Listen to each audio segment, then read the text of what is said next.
بسم اللہ الرحمن الرحیم۔ السلام علیکم۔ ایک یہودی کو حضور پاک صلی اللہ علیہ وآلہ وسلم سے چند دینار قرض واپس لینا تھے۔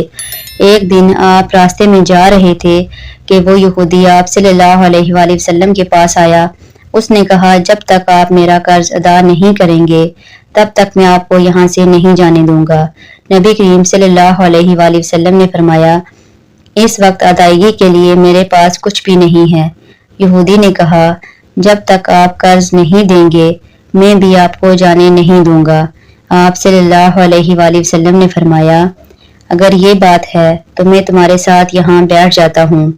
یہ کہہ کر آپ وہیں بیٹھ گئے۔ جیسے جیسے وقت گزرتا گیا آپ کے صحابہ وہاں جمع ہوتے گئے۔ جب انہوں نے یہودی کی یہ جسارت دیکھی تو انہوں نے اس کو سزا دینے کا ارادہ کیا۔ آپ نے انہیں روک دیا اور فرمایا، تم دور چلے جاؤ۔ حکم رسول کے تحت صحابہ دور چلے گئے۔ سورج لمحہ بلمحہ گرم ہو رہا تھا اور اس کی تپش سے آپ کو اذیت پہنچ رہی تھی، یہاں تک کہ آپ کے چہرہ انور سے پسینہ بہنے لگا۔ اس کے باوجود آپ نے کسی طرح کے غصے کا اظہار نہ کیا اور کوئی سخت جملہ نہ کہا۔ آپ سارا دن وہیں بیٹھے رہے۔ ظہر، عصر، مغرب اور عشاء کی نمازیں وہیں پڑھیں۔ پھر رات چھا گئی۔ آپ نے رات بھی وہیں بسر کی اور فجر کی نماز بھی وہیں پڑھی۔ صحابہ یہودی کو ڈرانے دھمکانے لگے۔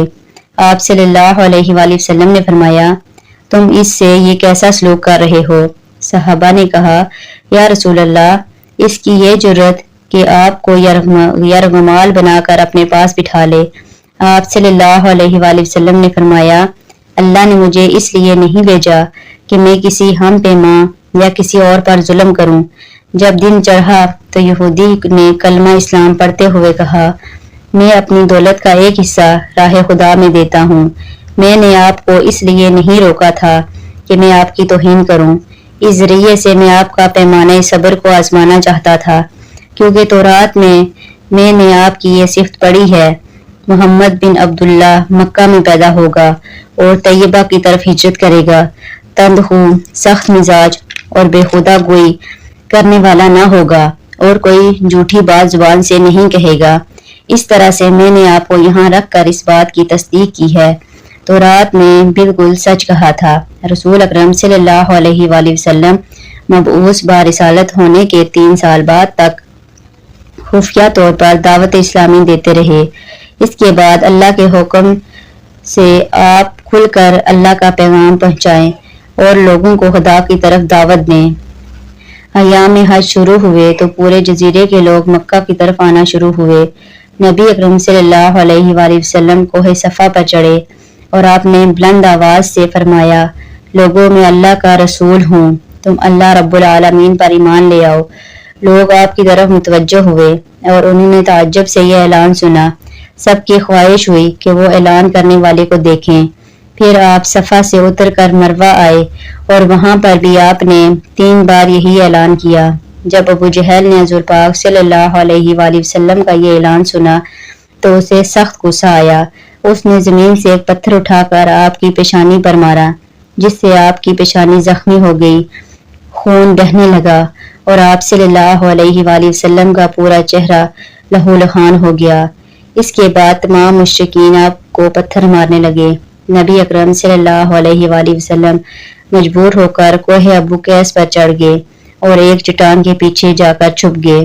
مشرکین نے آپ کا تعاقب کیا لیکن آپ انہیں کہیں بھی دکھائی نہ دیے۔ وہ ناکام اور نامراد ہو کر واپس لوٹ آئے۔ اس دوران حضرت علی کو کسی نے اس واقعے کی اطلاع دی اور کہا، میرا خیال یہ ہے کہ محمد مارے جا چکے ہیں، نعوذ باللہ۔ یہ سن کر حضرت علی کو شدید دکھ ہوا۔ آپ ام المومنین حضرت خدیجہ کے پاس آئے اور ان سے کہا، میں نے سنا ہے مشرکین نے رسول خدا صلی اللہ علیہ وآلہ وسلم پر سنگ باری کی ہے اور بعض لوگوں کا یہ گمان ہے کہ نبی کریم صلی اللہ علیہ وآلہ وسلم شہید ہو گئے ہیں۔ آپ اٹھیں اور انہیں میرے ساتھ تلاش کرنے چلیں، ممکن ہے ہمیں ان کا کہیں نشان مل جائے۔ آپ وادی پر نظر رکھیں اور میں پہاڑ کے دامن میں آپ کو تلاش کرتا ہوں۔ آپ روتے ہوئے آگے بڑھے اور روتے ہوئے کہہ رہے تھے، یا رسول اللہ، ہمیں جواب دیں، آپ کہاں ہیں؟ میری روح آپ پر قربان۔ آپ کس وادی میں بھوکے پیاسے ہیں؟ آپ نے مجھے اپنے ساتھ کیوں نہ لیا تھا؟ حضرت خدیجہ رو رو کر فریاد کر رہی تھیں، کوئی ہے جو نبی مصطفیٰ کی مجھے خبر دے، یا کسی نے انہیں دیکھا ہے جو مجھے ان کے متعلق بتائے۔ اس وقت جبریل علیہ السلام حضور پاک صلی اللہ علیہ وآلہ وسلم پر نازل ہوئے۔ ان کے پیچھے ملائکہ کی بہت سی صفیں تھیں۔ انہوں نے حضرت محمد صلی اللہ علیہ وآلہ وسلم سے کہا، خداوند جبار نے ہمیں آپ کے فرمان کی تعمیل کے لیے بھیجا ہے۔ اگر آپ چاہیں تو ہم اس قوم کو تباہ کر دیں گے اور ان کا دنیا میں کہیں نام و نشان تک دکھائی نہ دے گا۔ رحمت للعالمین نے فرمایا، میں نبی رحمت بنا کر بھیجا گیا ہوں، میں عذاب و انتقام کا حامی نہیں ہوں۔ پروردگار میری قوم کو معاف کر دے، وہ مجھے جانتے نہیں ہیں۔ جبریل امین نے حضرت محمد صلی اللہ علیہ وآلہ وسلم سے کہا، حضرت خدیجہ رضی اللہ آپ کو تلاش کر رہی ہیں۔ خدیجہ کے رونے نے آسمان کے فرشتوں کو رلا دیا ہے، آپ انہیں صدا دیں، خدا کی طرف سے اور ہماری طرف سے انہیں سلام پہنچائے اور انہیں جنت کی بشارت دیں۔ نبی کریم صلی اللہ علیہ وآلہ وسلم نے حضرت خدیجہ اور حضرت علی کو صدا دی اور انہیں اپنے پاس بلایا۔ دونوں شخصیات آپ کی خدمت میں حاضر ہوئیں۔ انہوں نے آپ کی پیشانی پر پٹی باندھی اور گھر لے آئے۔ جب مشرکین کو معلوم ہوا کہ نبی اکرم صلی اللہ علیہ وآلہ وسلم اپنے گھر آ چکے ہیں تو انہوں نے گھر کا محاصرہ شروع کر دیا اور سنگ باری شروع کر دی۔ حضرت علی اور حضرت خدیجہ آپ کا دفاع کرنے لگے۔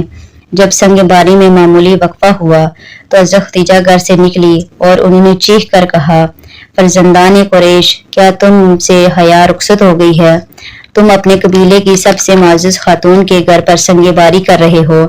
اگر تمہیں خدا کا خوف نہیں ہے تو دوسرے لوگوں کو اپنے اوپر ہنسنے کا موقع نہ دو، اپنے لیے ہمیشہ کی ذلت و بدنامی تو نہ خریدو۔ جب مشرکین نے حضرت خدیجہ کی گفتگو سنی تو ندامت کے مارے ان کے سر جھک گئے اور وہ شرمندہ ہو کر اپنے گھروں کو چلے گئے۔ نبی اکرم صلی اللہ علیہ وآلہ وسلم نے دعوت اسلام کا آغاز ان تکالیف کے ساتھ کیا تھا۔ آپ صلی اللہ علیہ وآلہ وسلم پر کروڑوں سلام ہوں۔ آپ صلی اللہ علیہ وآلہ وسلم نے لوگوں کو گمراہی اور ضلالت سے بچانے کے لیے قدم با قدم تکالیفیں اٹھائیں اور صدمے برداشت کیے۔ امید کرتی ہوں آج کی ویڈیو اچھی لگی ہوگی۔ اگر ویڈیو اچھی لگی ہو تو ویڈیو کو لائک کریں اور چینل کو سبسکرائب کریں۔ ملتے ہیں اگلی ویڈیو میں، اجازت دیں، اللہ حافظ۔